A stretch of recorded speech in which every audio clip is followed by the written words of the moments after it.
Pemirsa, kemacetan di Bali khususnya Denpasar semakin jadi masalah serius. Jika tak diatasi, maka hal ini akan berdampak luas terhadap ekonomi daerah.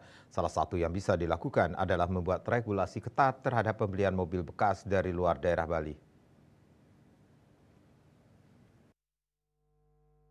Dekan Fakultas Ekonomi dan Bisnis FEB Undiknas Denpasar, Profesor Dr. Ida Bagus Rakeswardana mengatakan, regulasi ketat perlu diterapkan terhadap pembelian mobil bekas dari luar daerah dengan pembatasan mutasi kendaraan untuk menghindari lonjakan jumlah kendaraan yang tidak terkendali.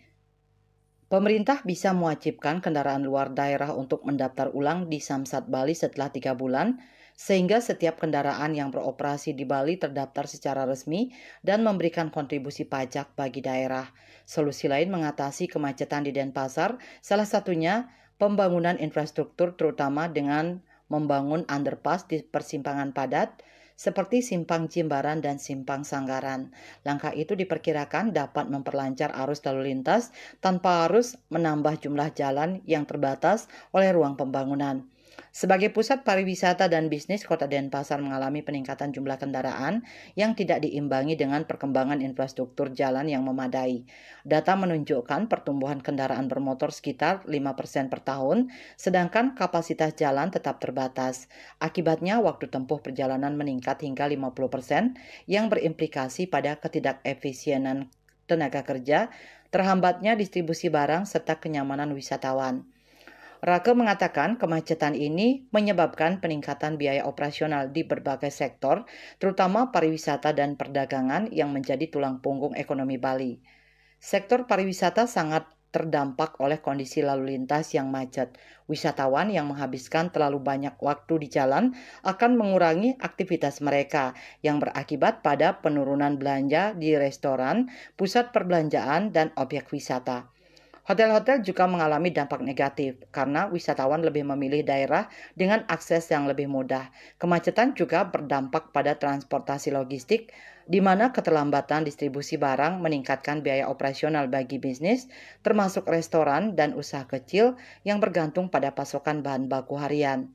Untuk mengatasi permasalahan ini, berbagai kebijakan dapat diterapkan. Beberapa di antaranya akan ditentang karena akan merugikan mereka yang terkena dampaknya, seperti penerapan sistem ganjil genap pada waktu dan lokasi tertentu untuk mengurangi kepadatan kendaraan di jam sibuk. Kemudian penerapan sistem 3-in-1 dapat mendorong penggunaan kendaraan bersama sehingga jumlah mobil pribadi di jalan-jalan tertentu dapat berkurang. Langkah ini telah berhasil diterapkan di kota-kota besar lain dan mungkin dapat menjadi solusi bagi Denpasar dan Bali. Selain itu, pengenaan pajak tinggi pada kendaraan berusia lebih dari 10 tahun, motor, dan 15 tahun mobil dapat menjadi langkah efektif dalam mengurangi jumlah kendaraan tua yang kurang efisien dan berkontribusi pada polusi. Regulasi ketat juga perlu diterapkan terhadap pembelian mobil bekas dari luar daerah dengan pembatasan mutasi kendaraan untuk menghindari lonjakan jumlah kendaraan yang tidak terkendali.